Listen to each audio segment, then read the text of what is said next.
When it comes to buttonholes on the Pfaff Creative icon, the possibilities are actually unlimited. There's so many different kinds here. We're in menu 3 of the utility stitch area. There's fun buttonholes, there's stretch buttonholes, there's keyholes, but I want to show you what it takes to create a buttonhole. Plus, when you think of buttonholes, you think of garment sewing. So I want to show you something that we did for our Pfaff Stitching Cosmos online course. When it comes to buttonholes, we do include this as one of our lessons, and we have fun with them. So we do teach all the different things, but when we finish, we open them up and put some ribbon through them to create a woven effect. Now I have to tell a little story here because when I was stitching these, the only ribbon I had on a Sunday afternoon was this skinny ribbon. So I actually took and did a decorative stitch and put 2 ribbons together. Yes, a little stabilizer was underneath it to support that stitch, but when I was done, I then had a ribbon for what I was looking to accomplish. So it's kind of fun, and again, you can do buttonholes with variegated thread, you can do them with all sorts of different combinations and other places than garments. So what you want to pull out is your buttonhole foot. So this foot is foot. So let's go to buttonhole 2. 5A, so it is and does have a plug-in option. Just a little note, when you do see it, you will find that there's a red arrow on one of the ends. That arrow needs to be closest to you. Now there's also a 5M foot.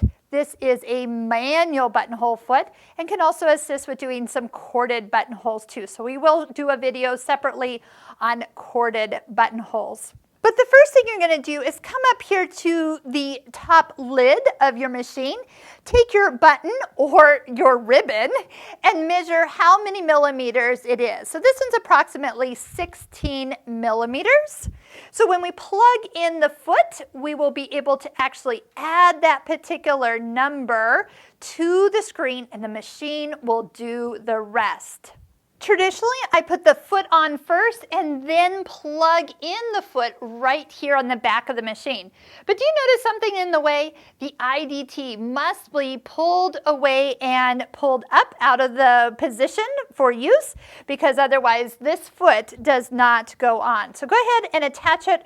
Remember, we are looking for that little red arrow should be looking at you, and make sure your thread coming out of your needle doesn't get caught in the foot. So first off, the foot goes on, and then just look at the plug and line it up to go into the opening.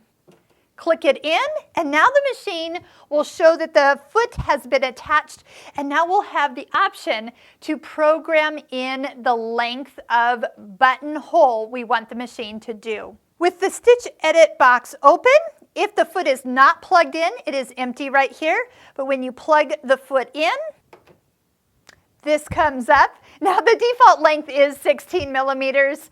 It did not read my mind, but you will need to adjust that. You'll see that your picture of your buttonhole on screen gets longer or shorter as you set that to the length that you need it to be. We also noticed that the first thing it's going to do is stitch in the up direction. So always look for that arrow to remind you which way it's going to stitch first. You'll have marked your fabric with like a starting point so you can move your needle to be directly over the top of that marked area. Yes, you would use a fabric marker, not an ink pen. And then move the foot so that red arrow is lined up with the notch on the side of the foot.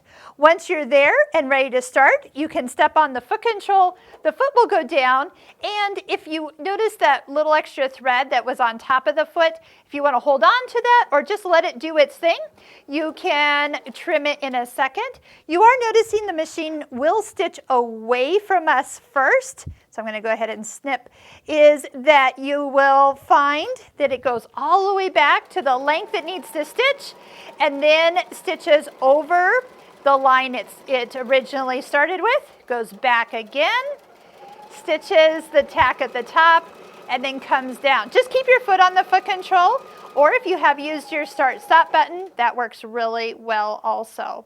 At the end, just touch your thread cutter. It'll cut the thread, lift the foot up, and you can take a look at your first perfect buttonhole. Now, if that is to your liking, all you have to do is just make sure the foot is back into that beginning position. Notice that the thread is now underneath your presser foot for buttonhole 2 and 3 and 4 and 5. And then all you have to do is sit back and let the machine stitch it out from start to finish. So if you're doing your stitch book, this is actually a whole page of buttonholes for you to stitch out and learn and see how they actually are stitched. So next up, we're going to do a manual buttonhole and a corded buttonhole.